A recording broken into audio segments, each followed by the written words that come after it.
is the Ebara ESR200WN vacuum pump.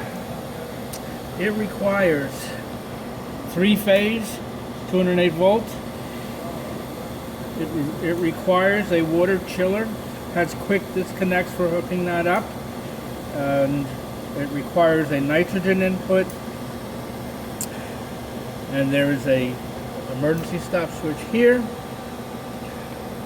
The circuit breaker for power is here, and the main control is here. This does come off, lifts off, so if you wanted to mount it someplace else.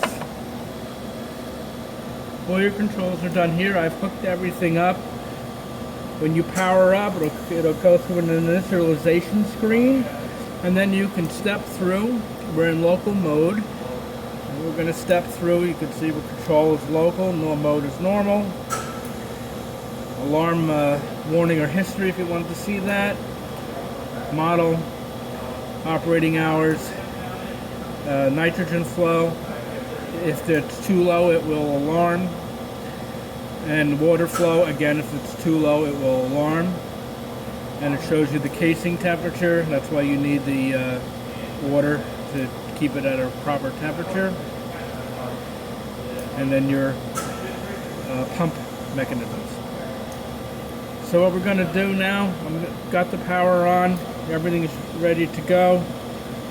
I'm going to hit the start, and we can watch I have a separate gauge which is hooked up to the stack here on the input to monitor the base pressure of the pump.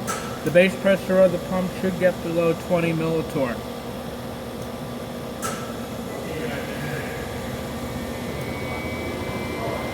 There's an initial surge, and then it will start evacuating.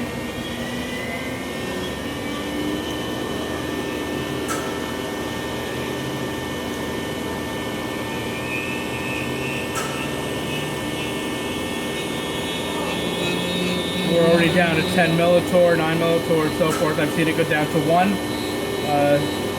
So the system is completely functional. There is an exhaust port on the back.